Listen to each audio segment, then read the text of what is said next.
I'm looking here at a story from the New York Times yesterday, May the 18th, actually 2 days ago. And the title was "One Dead and 22 Injured as Car Rams into Pedestrians in Times Square." And the article starts off with, "Suddenly, there was a car where no car should be, plowing through the sidewalk crowds that had swelled in Times Square on a spectacular sun-filled day, and it was moving fast. By the time it rammed into a boulevard, an 18-year-old woman was dead, 22 other people were injured, and the heart of Manhattan had been turned into a scene of panic and carnage. The car, a maroon Honda Accord, had traveled along the sidewalk for more than 3 blocks. If you've ever been in New York, you know their blocks are long. So this driver traveled a little bit of distance on the sidewalk where people were walking. They were screaming, yelling, running," said Sharif White, a vendor who was selling T-shirts and hats at 7th Avenue and 44th Street, and saw the Honda speed into the crowd. "It was running over everybody that was in front of the car." Unfolding in one of the city's most crowded and high-profile areas, the episode instantly raised the specter of terrorism. An attempted car bomb attack in Times Square in 2010 remains a potent memory for many, and recent terrorist attacks overseas have shown the damage that vehicles can do when used as weapons. The driver of the Honda, Richard Rojas, 26, a Navy veteran from the Bronx, had a history of arrests for drunken driving, said officials, moving quickly to assuage fears of terrorism. Based on the information we have at this moment, there is no indication that this was an act of terrorism, Mayor Bill de Blasio told reporters at a news conference near the scene of the rampage. Mr. Ross appeared to be under the influence of drugs when he mowed down the crowds, according to several law enforcement officials who spoke on the condition of anonymity to discuss a continuing investigation. Under questioning by investigators, he rambled and talked about various things, making some statements suggesting that he might have wanted to provoke the police into killing him, the official said. It was around noon when Mr. Rojas swerved into a curb near 42nd Street and then accelerated north along the sidewalk on 7th Avenue, which runs one way southbound, crashing into people for block after block. Alyssa Ellsman, 18, of Portage, Michigan, was killed in the havoc. Officials said her 13-year-old sister was injured. And the story goes on to tell about, the reason I'm starting with this story is we hear case after case after case of other people losing their lives because of the depression or the mental illness or the drug inflicted or alcohol inflicted of another person. Somebody that had these people had absolutely nothing to do with Richard Rojas. Nothing. And now he has altered these families' lives forever. 26, a Navy veteran from the Bronx who has a history of arrests for drunken driving and then the whole drugs. And then later on, because this was the first report, this is when it first happened. But later on, we found out that he said, "I wanted to kill them all. And then I wanted the police to kill me." And I'm paraphrasing. My thing is, because this is the same thing that happened a few weeks ago with the 76-year-old man, where the guy came up and killed him, and then went and committed suicide. What I don't get about this whole thing is, if someone wants to take themselves out, why don't they just go directly to go? Why do they have to take detours and take other people with them rather than just go directly to themselves, take themselves out, whichever manner they want to take themselves out, just them? Because at that point, it only impacts them and their family. It doesn't impact anybody else. But we have these cases that seem to be growing now wherein I'm going to take myself out, but before I go, I'm going to take as many people that have nothing to do with me as possible with me. Now, this young lady was visiting New York City from Michigan. Most people in the United States try to make Manhattan, if they get a chance to travel, a tourist site. Manhattan is a tourist, New York City's a tourist area. Times Square, tourist area. All she's doing is walking on the street like everybody else, and now her life is gone because of the foolishness of Richard Rojas. Now, her family will never get over that.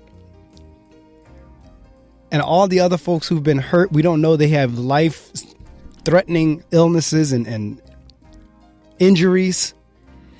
And then you have others who may have an injury that they will never recuperate from. We don't know if they've broken limbs or if they wind up being paralyzed or head injury or what have you.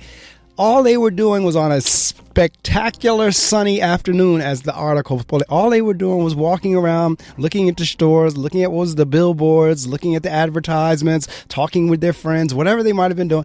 And their life was suddenly changed by one idiot. And I hate to characterize him as that, but because, and I'll tell you why I'm saying that, because he could have been suffering from mental illness. And that's where I'm kind of going with the commentary in terms of mental illness is serious, folks. Make no mistake about it. It is serious. So what I did yesterday was I started kind of doing a little bit of research on depression, just to kind of see what goes on there. Because there are a lot of people out there who are depressed, A, that don't know they're depressed, and B, there are people out there who are depressed who are in denial. And depression is a part of mental illness. It's a mental illness. Depression is. And there's a whole bunch of symptoms that go along with depression that you wouldn't really know or think it was depression, but it is. Sometimes weight loss and weight gain is depression. The inability to make decisions or to think clearly is depression. And there's a laundry list of things that you can kind of look at to see, well, I do suffer from a lot of those, so I may be suffering from depression. So when you have this young man a few weeks ago that goes up to the elderly man and he kills him about some woman, his girlfriend leaving him or what have you, the man had absolutely no idea what he's talking about, but lost his life. And now you have this young man, 26. My oldest daughter is a little bit older than him. 26 years old. Takes his car and just starts going up and down the sidewalk, killing random people. Matter of fact, I'm surprised more people didn't get killed with a car coming down those sidewalks. Have any of you in the listening audience ever been to New York City? Have you been to the 42nd Street, Times Square area? Have you been to those 7th, 8th, 9th Ave areas? That's the area where the Port Authority bus terminal is. That's the area where Times Square, where all the tourists be, where all the shops are, where all the humongous billboards, electronic billboards are. That's kind of like one of the hub areas of Manhattan. And he takes his car and plows down sidewalks. I have been on the streets of New York many times, and the sidewalks are jam-packed from side to side, filled with people. So the fact that he's taking a car down a loaded sidewalk, I'm surprised more people than this one did not get killed. So this is a story from a couple days ago, but now when you look this morning, I heard it on the way in as well, is that he's actually now being charged with murder, as he should. Times Square driver who hit pedestrians charged with murder. While I have the microphone, folks, if you are suffering any sort of way from any type of depression, please go get some help. Go talk to a therapist, go talk to a pastor, go talk to somebody. Go get some help. And sometimes even with the help is not enough, because even with that, they still go off and do some crazy act. But between a therapist and maybe some medication, hopefully you can get a person back in line, if you will, or aligned. But my heart goes out to all these folks and their families who lose their life from someone else that they had absolutely nothing to do with. It's not like a situation where a couple of folks are fighting or arguing and the two of them and one of them lose or both of them lose their life or whatever. At least they had something to do with each other. But you're talking about someone who's just walking down the street. Now, the irony of this whole thing is, on Wednesday, my wife took a group of kids from the high school to New York. They had to go to the Chinese embassy. The Chinese embassy, I believe she said, was on 12th Avenue, but either way, it wasn't far from where this happened.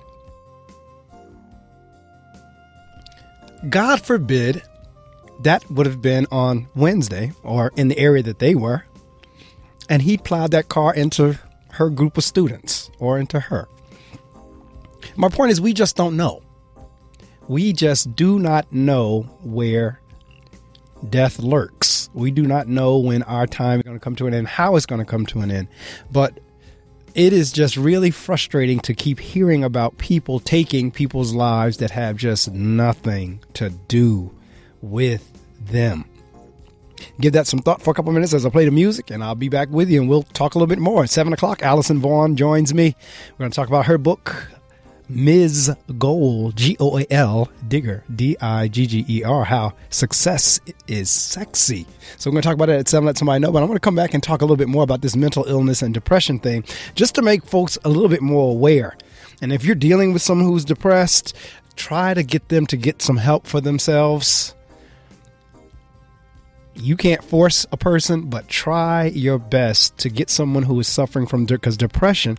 One thing I learned as I was studying, and I was looking at this yesterday, and one of the definitions of depression was it is a disease of withdrawal.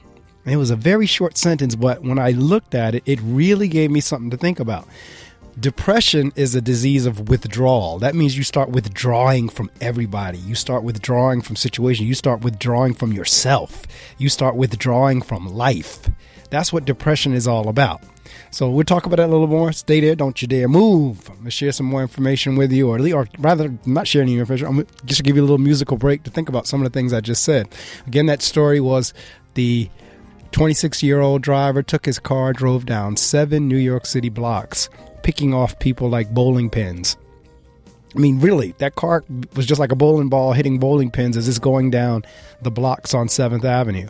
So it is some interesting times we're in. Think about it, and we'll return.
That's the title track from the CD, The Wrinkled Rag, and that is the song, The Wrinkled Rag.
As I listen to that, sometimes I cannot believe that is me playing.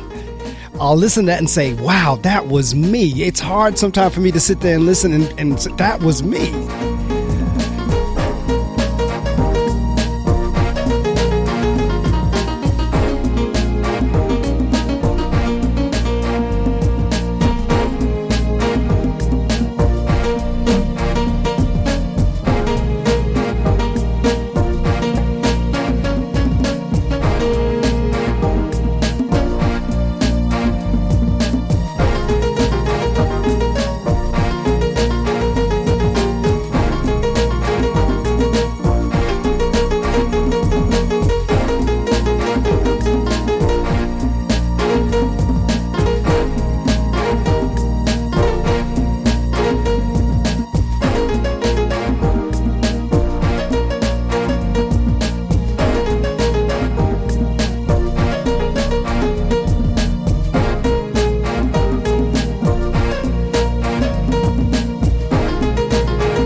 My name is Diamonds. I am a radio DJ in North Jersey. I broadcast on the frequency of 88.7 FM. I will be on the air every Saturday from 3 p.m. to 6 p.m. when the sun is setting in the sky. If you are out there, if anyone is out there, I can provide music, I can provide entertainment. If there's anybody out there, anybody, please. Club Melting Pot. Every Saturday from 3 p.m. to 6 p.m. Only on WP 88.7 FM, Brave New Radio.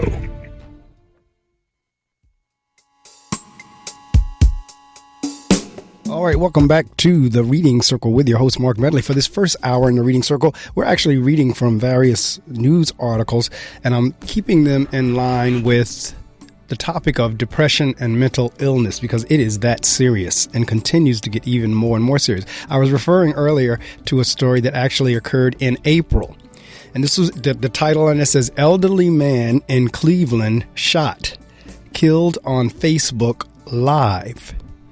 And the young man who did the killing, his name was Steve Stevens. He walks up to this man and pretty much shoots him in the face, yelling at him about some woman. He said, "Whatever the woman's name, this is what caused this." And he actually videotapes it and puts it on Facebook. It says, Steve Stevens, the Facebook killer who sparked a multi-state manhunt after he shot and killed an elderly Cleveland man on Facebook Live, killed himself Tuesday morning in Erie County as cops closed in, Pennsylvania State Police said. Cleveland police are searching for a man identified as Steve Stevens, who shot and killed a 74-year-old man on Facebook Live under the username Stevie Steve. The horrific video was available on social media for at least 2 hours before his page was taken down. The shooting, which was posted to Facebook on Sunday, was confirmed by police as legitimate and took place at 635 East 93rd Street. In the video, Stevens asked the elderly man before shooting him if he knows a girl who appears to have been his girlfriend and will go unnamed at this time. Quote, "She's the reason this is about to happen to you," unquote, he says before pulling the trigger. Again, we're talking about depression. So not only so Steve, now get this in your mind. Mr. Stevens had an issue with his girlfriend. Either they broke up, she didn't want to be bothered no more, or what have you. So now that sends him off the edge, and he just walks up to this 76 or 74-year-old gentleman, however old he is here, walks up to this man, tells him this is happening to you because of her, and shoots him. Again, man had absolutely nothing to do with him. Nothing. didn't know him from Adam's house cat and yet lost his life. Now, oddly enough, because I am on social media, most of them are a lot of times through various ones myself, I actually wound up contacting the daughter of the man who was killed. His daughter is on LinkedIn, and we're LinkedIn connections. And she had posted something on there, and I responded back to her, and she responded back to me. I told her, I said, you and your family are in my prayers, and she responded back to me, so forth and so on. But it is ridiculous. I mean, it is ridiculous. It is beyond comprehension that you have people who are losing their lives at the hands of someone else whom they don't know or have anything to do with. I'm looking here at the article. It says, what you should know if you love someone with high functioning depression. It says, don't give up on them. Everything feels a lot, and I'm reading from the article now, everything feels a lot harder when you're dealing with high functioning depression, including relationships. Experts say the condition often isn't noticeable to most people because those who experience it tend to mask it well. This arguably makes the disorder difficult for partners to detect, and the people who deal with it hesitant to speak up in the first place. The symptoms are aligned with those of depression, including irritability and extreme sadness, but the average observer wouldn't necessarily know it based on how the sufferer is acting. Luckily, knowledge is power. Education about mental health issues helps people who don't experience them understand the disorders a little bit better. And in a world where only 25% of the people with mental illness feel like others are sympathetic to their condition, compassion can go a long way. We ask our Facebook communities to share some truths they wish their loved ones knew about high-functioning depression. Here's what they had to say. 1. High-functioning depression zaps energy. I wish my fiance understood that some days I can't turn my depression off. I can't always just get out of bed immediately and take on the day like he does. I need to motivate and really push myself to do so, and it takes a great amount of effort. 2. Just because the condition is hard to see doesn't mean it isn't there. I may seem happy and I'm able to joke, but when I get home, the mask comes off and I cannot function beyond basic necessities. Everything is difficult. Now, each time I read the symptom, there's somebody's commentary and I didn't say their name behind it. Sometimes it stands in the way of social gatherings. I want them to stop demanding that I attend every party with them because they need to know I want some time alone. Other times it helps to stay distracted. For me, it is having to be busy all the time. The point is to mentally exhaust myself so the bad thoughts don't creep in as I lie in bed each night. 5. The condition isn't anyone's fault. I wish he knew when I'm at my low points, it's no one's fault. Sometimes I'm just sad. Sometimes I just need to lay in bed. Sometimes I need him to do what I normally do around the house. Number 6, there's often no explanation for why it's happening. I wish my partner knew that there is rarely, if ever, a specific cause to my depressed states. I do not have a tangible answer to question what's wrong. Number 7, it feels like an internal battle. Basically, it's like an argument between my heart and my brain. While I'm crying my heart out, my brain thinks, what the hell is wrong with you? Look at how great things are. And my heart says, if you can't figure it out, we're going to die. That's what it seems like when, for no obvious reason, I find myself in a total emotional meltdown. High-functioning depression is unintentionally isolating. I wish he knew that I don't want to shut him out. I just don't know how to let him in. An affectionate gesture goes a long way. I just need to be held and then left alone for a while. What I'm feeling is as if I'm underwater and my lungs can't get air. Number 10, it's hardly in a person's control. I wish my partner understood how little control I really have over my depression. I can do every little thing correctly, eating right, taking care of myself, exercising daily, centering my mind with yoga, and all it takes is one trigger to undo all of that work. Number 11, you're not doing anything wrong. I wish he knew that even though he is the most amazing man I've ever met, there is a piece of me that is broken and it has nothing to do with him. He can make me smile every day, but as soon as that switch gets flipped, I will have a really hard time being able to pump the brakes on my depression and anxiety. Number 12, your support is so important. I wish he knew how overwhelming being sad during a depressive state is. Sometimes it would really be nice to get a hug instead of just a cold shoulder and being ignored, because it is difficult to understand. Support is worth more than words could ever say. The bottom line is this: don't give up on someone with high-functioning depression. Your love means everything. So let's take a look here. There's another article here that says 6 depression symptoms you shouldn't ignore. Major depression isn't always so easy to spot in yourself or someone you love. Use these clues to determine when treatment is needed. And again, I'm reading from articles about depression on the internet. I'm just randomly picking some this morning during the show. It is rampant.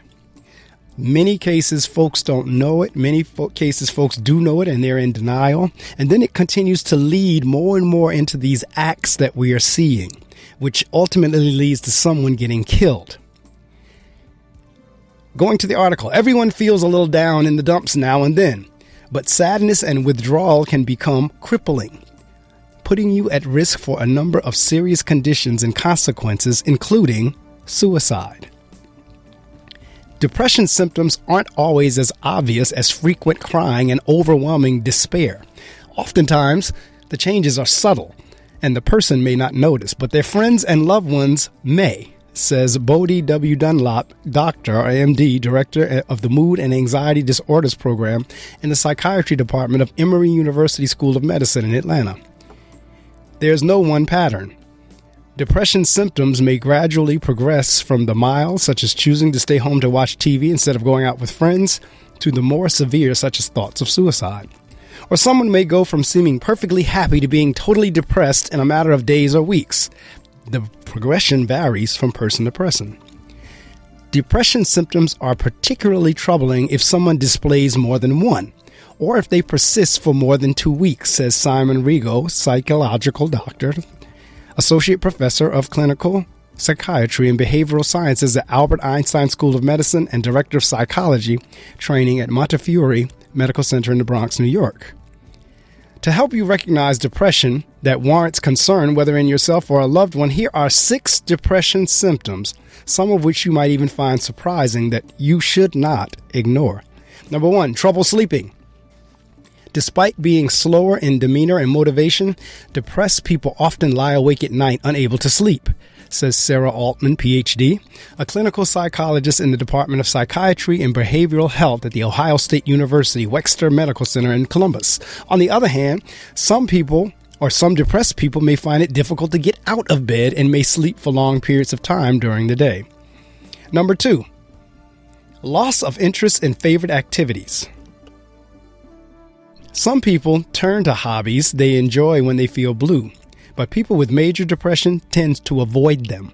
So if a person who loves spending time with their grandchildren suddenly doesn't want to see them, or a guy who loves to fish suddenly hangs up his rods, it's a red flag, says Tina Walsh, MD, psychiatrist and medical director of Northwell Health, South Oaks Hospital in Amityville, New York. Number 3, increase in energy. Ironically, when depressed people have made a decision to do something drastic, such as killing themselves, they may go from a lackadaisical and slowed to more energetic. That's because they feel a sense of relief in having come to a resolution, Dr. Walsh says. So if you notice a drastic switch like this, you should be very concerned. Change in appetite. Some people overeat when they're depressed or anxious, but in people with severe depression, the opposite is usually true. A depressed person may stop eating because he or she is no longer concerned with physical well-being, says John White, MD, a board-certified internist in Washington, D.C. and author of Is This Normal? The Essential Guide to Middle Age and Beyond. Disregard for personal hygiene is also a cause for concern, Dr. White adds. Touchiness. In some people, depression manifests as more irritability and impatience than feeling down, Dr. Dunlop says. Number 6. An emerging dark side. A person who is severely depressed may become preoccupied with death and other morose topics, Walsh says. For example, he or she may talk about what things will be like after I'm gone, and may also become more likely to take uncalculated risks. If you notice any of these serious depression symptoms in yourself or someone you love, reach out and get help. In most people, depression, even major depression, is a very treatable disorder, Walsh says. There's a wide range of medications and therapies that have been proven to work. Specifically, here's what you should do. Assess the severity. If you or a loved one is considering harming himself or herself or is having other dark thoughts, immediate treatment is critical. Go to the nearest emergency room or contact your local or private mental health care provider. Create a safe environment. If the person expresses suicidal thoughts, remove any potentially lethal items from the home, such as guns, Dunlop says. See a mental health professional. It doesn't have to be a psychiatrist. It can also be a psychologist or therapist, White says. Be kind. Blaming or chastising depressed people for feeling low or unmotivated is not helpful and typically serves to reinforce negative feelings they already have, Dunlop says. Instead, open the discussion in a non-judgmental way and encourage the person to seek help. Ignore the stigma. The recent story of the suicidal German co-pilot has not been helpful in terms of the stigma surrounding depression. Waltz says, depressed people who are suicidal are not murderers. Suicidal thinking can be a depression symptom, but homicidal thinking is not. Now, that's not the case, but you noticed in these cases, they may not be murderers, but they wind up being murderers. This young man, whatever state he was depressed or drugs or what have you, he killed somebody with that car.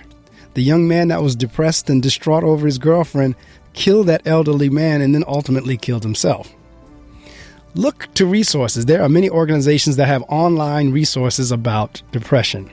And that is true because all you have to do is put depression in Google and a whole plethora of articles will come up on the subject. It is curable, it is treatable, but first it has to be recognized, it has to be admitted, it has to be, again, like I said, recognized, and you got to come out of denial about the possibility of being depressed. And once you are depressed, it's not going to cure itself. Sometimes it's a medical imbalance. As I was reading yesterday, I saw where sometimes there's a lack of something in the body. I believe the name, I think it was something called serotonin. I have to look that up to be sure. I don't want to give you the wrong information. But I think it was like a lack of serotonin in the system that could cause depression as well. And so it could be something medical. Let me see here. I'm looking up serotonin as we talk. Maybe that wasn't it. Maybe it was something else. Okay, so maybe it was something. I'm looking at it now. Maybe I thought it was something. Maybe it wasn't serotonin. It was something else. It was another S word that I know. And I'll have to find that article again to see indeed if it was that. But my point is, there are some chemicals, there's some body reactions, there are some chemical reactions that could be causing depression. So go let your doctor know, you know what, I'm feeling down here and I can't seem to get back up. I'm feeling really blue for an extended period of time. I'm having these symptoms. Matter of fact, I would go to Google and just put in for symptoms for depression and you'll see what comes up. Let's see, I'm going to do that right now while we're on the air.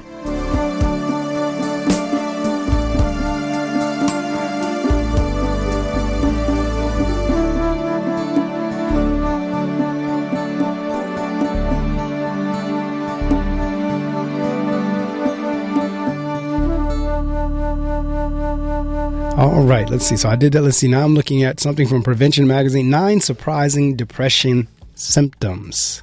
Let's see what they have on here. 1, you're in pain. Mental illness and pain share some of the same biological pathways and neurotransmitters. About 75% of people who suffer from the blues also deal with recurring or chronic pain, research shows. In a Canadian study published in the journal Pain, people with depression were 4 times more likely to have intense or disabling neck and low back pain than those without. When you're in a negative state, you're apt to tune into your body more carefully and therefore feel any discomforts more acutely, Kravitz says. You might also notice other signs like stomach aches and headaches, or just experience greater sensitivity to pain in general. So, all right, pain is 1. 2, you're busting out of your pants. Where did that extra roll come from? Maybe from all the late night ice cream you've been hailing, or from the frozen dinners you've been eating because you don't feel like shopping or cooking. Although comfort food can raise levels of the mood-boosting brain chemical, oh, there it is, serotonin, over time, emotional eating can lead to weight gain and feelings of guilt and shame. Plus, it does nothing to treat the underlying issue. Okay, so that's one. Okay, you're busting out of your pants.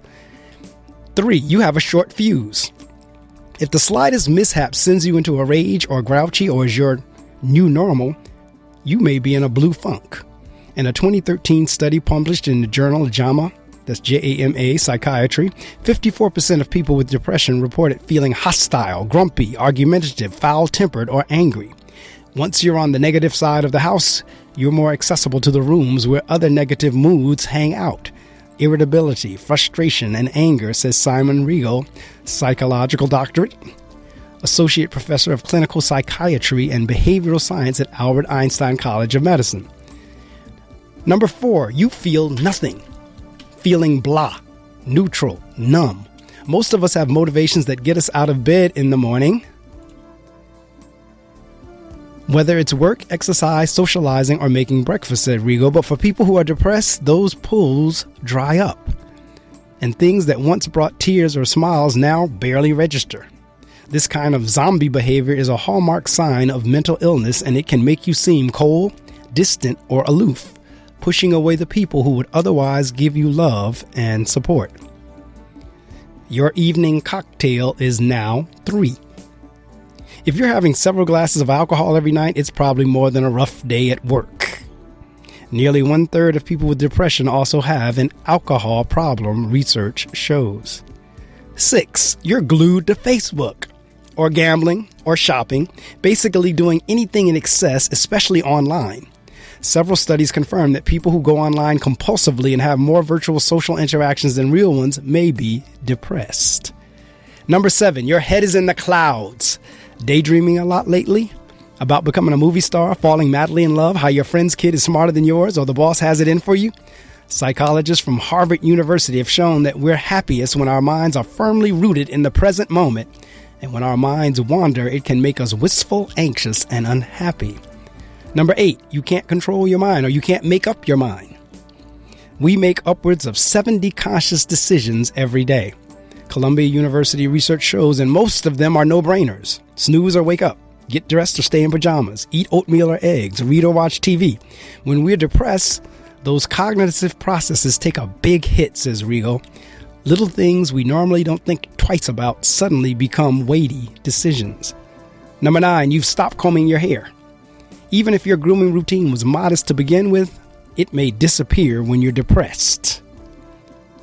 All right, so those are some things, again, if you may not pay any attention to, but it could be depression. My guest should be calling in shortly. I had the opportunity to talk to them, but mental illness, depression, they are real, they are serious. If you think you have it, seek help. If you're dealing with a loved one who you think has it, encourage him or her to get help. And as the first article said, don't give up.